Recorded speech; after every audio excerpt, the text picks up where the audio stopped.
নমস্কার বন্ধুরা, আজ আমার মায়ের কিচেনের ব্লগ থেকে এসেছি একটা রান্না নিয়ে। নতুন মাছ, একদম আমি কোনো সময় করিনি, আমার ফার্স্ট টাইম করা। এই যে কুচে মাছ, কুচে মাছটাকে বাজার থেকে কাটিয়ে এনেছি, কারণ বাড়িতে এটা কাটা যাবে না। একটু নুন হলুদ দিয়ে ভেজে রেখেছি, আর আলু দেবো, আলুটাও ভেজে রেখেছি। আলু আর মাছ ভাজাতে কড়াইটা গেছে অনেকটাই পুড়ে, ঠিক আছে। তাই আমি দেখাচ্ছি, জিরা ফোড়ন দিয়ে দিয়েছি। এবার দিয়ে দেবো হলো একটু পেঁয়াজ দিয়ে দেবো। এই যে কয়েকটা পেঁয়াজ বেটে নিয়েছি, আবার কয়েকটা কুচিয়ে নিয়েছি, এটাকে দিয়ে দেবো।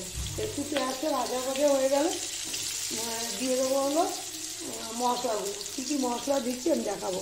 এই পেঁয়াজটা আগে ভাজা হোক, ভাজা হওয়ার পরে দেখাচ্ছি। একটু তেজপাতাও দিয়ে দিলাম। এই মাছ কিন্তু খুব উপকার, রুগীদের জন্য খাওয়ানো তো খুবই উপকার, মানে সাংঘাতিক। এই কুচে মাছকে মাংস মতো রান্না করতে হবে।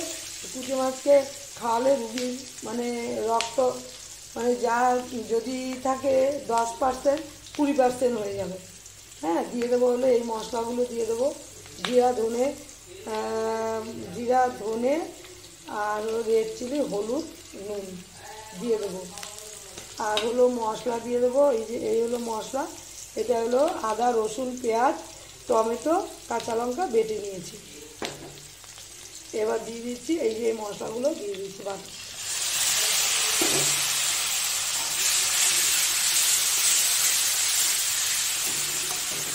আমি করছি সরষের তেলে করাটাই মানে বেটার, হ্যাঁ, বিশেষ করে রুগীদের জন্য। তারপর দিয়ে দেবো এই গুঁড়ো মশলা দিয়ে দেবো। এই যে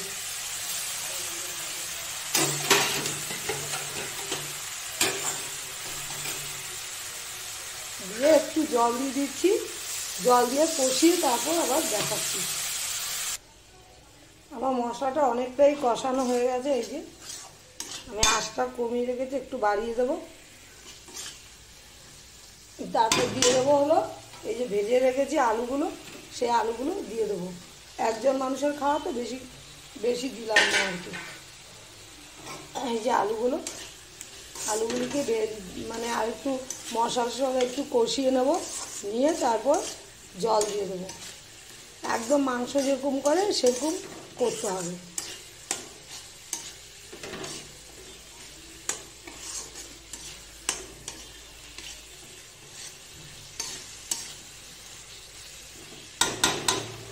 কষিয়ে নিয়ে জল দিয়ে দেখাবো।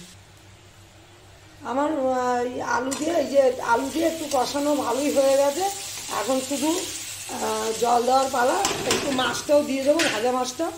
এই যে ভাজা মাছটা দিয়ে দিচ্ছি, দিয়ে একটু নেড়ে নিচ্ছি।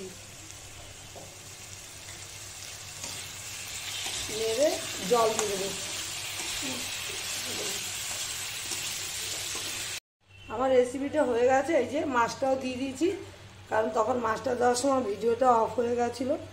এই যে হয়ে গেছে, এই দিয়ে দিয়েছি। একদম পুরো মাংসর মতো করতে হবে।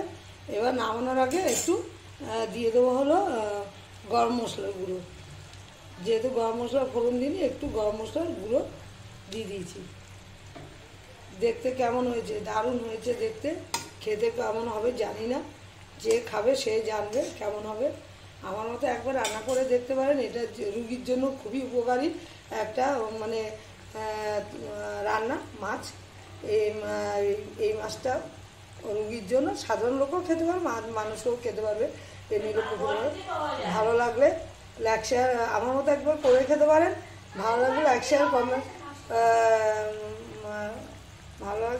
কমেন্ট করবেন, সাবস্ক্রাইব করতে একদমই ভুলবেন না। সবাই সুস্থ থাকেন, ভালো থাকেন, আমিও ভালো থাকবেন। নতুন নতুন রান্না করে রাখবেন।